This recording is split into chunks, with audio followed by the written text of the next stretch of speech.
Welcome back. A bizarre lockdown at a Wyoming high school with a 16-year-old getting arrested and removed from campus in handcuffs for refusing to wear a mask.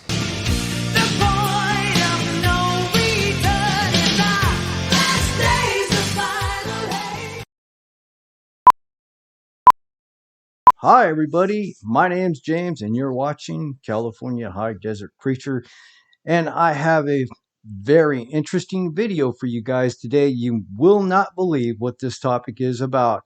Here in the state of Wyoming, there was a 16-year-old girl who was arrested and treated like a mass public school shooter for not wearing a mask. And just in a moment, I will show you the video of the interview on Fox News where a young lady will explain to you in explicit detail not only was she fined twice $500 for not complying with the school's mask mandate, but also treated like a criminal as they went ahead and decided to lock down the school and treat this young lady in a fashion as if she had a gun and was a mass shooter. So guys, without further ado, let's go ahead and jump right into it.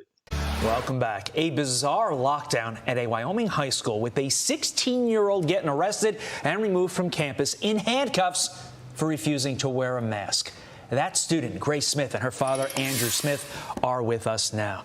Thanks to the both of you for being here. Grace, first question to you. Describe what happened.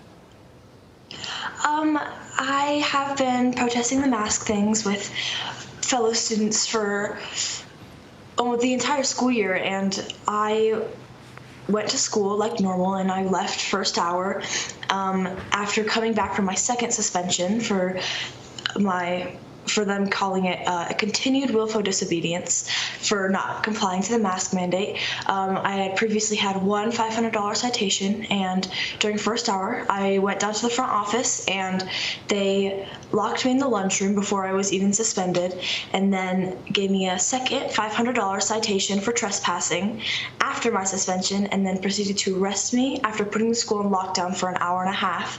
Even though I was not a disturbance, I just sat in the lunchroom asking to go back to class. Locked you away for all intents and purposes because you weren't wearing a mask. What's going through your head as this is happening? I thought it was absolutely ridiculous. I wanted to go back to class just so I could learn, and I never thought that they would actually arrest me. It honestly really surprised me to see them put me in cuffs and take me to the jail. Wow. Andrew, as a father, how tough is it to see your daughter being treated worse than actual criminals in our country are currently being treated right now? Well, it's appalling, and frankly, we approach this from a perspective of constitutional law. And in the state of Wyoming, the constitutional law is not only designed to protect us as individual citizens of this state, but is also written that the state of Wyoming will step in and act on our behalf.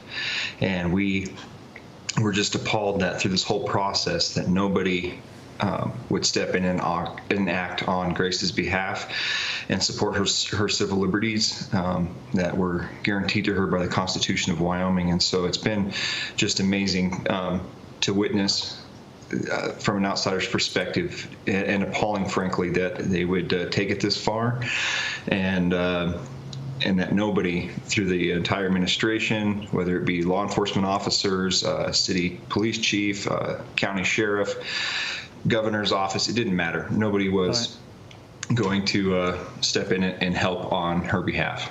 Let's continue to view this through the prism of being a dad. Obviously, I've got a very, very young daughter, but I want to keep on this dad theme. What is your reaction to your daughter taking a stand like this? She is a strong-willed child. She is brilliant and amazing. So my reaction through this whole process has been that of support, especially once we figured out that the mask policy was unlawful. Then we were all in, and we were going to do whatever it took. So boasting with pride, but we never thought that it would go this far.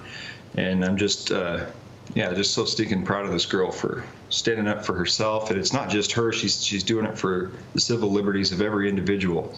So Let's quickly get in the Albany County School District statement. I'm going to paraphrase part of this. This morning at Laramie High School, there was a brief lockdown related to a student disciplinary disturbance in the main office. Goes on to have a few more details. All students are safe. The lockdown was issued in order to prevent further interruptions to academic learning. So there you have it there. Grace, would you do it again?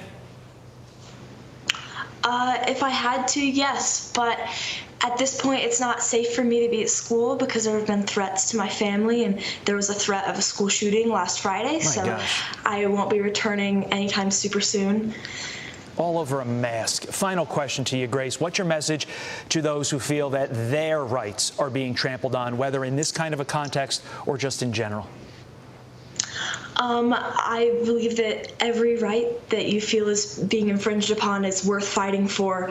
And my dad and I have closed off every meeting with a quote of Benjamin Franklin by saying, "Those who sacrifice a little bit of liberty for a little bit of safety deserve neither liberty nor safety." What the heck are we doing that nice young ladies like yourself are being threatened? You have a gun threat all because you won't wear a mask. You're being locked away. It's a sad state of affairs. But Andrew and Grace, we appreciate you coming on this morning and sharing your story with us. Please come back. Keep us posted. We're curious as to how it's all going to play out. Thanks for having us. Thank you.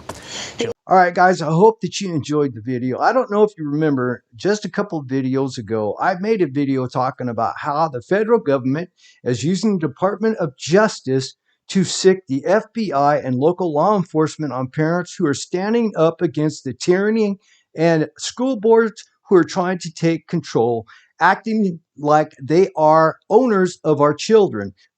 Public schools need to start seeing resistance, and we need to start pushing back because this is becoming very communist and very Marxist. This is very scary, to say the least, that they took this 16-year-old girl and treated her like she had some type of gun.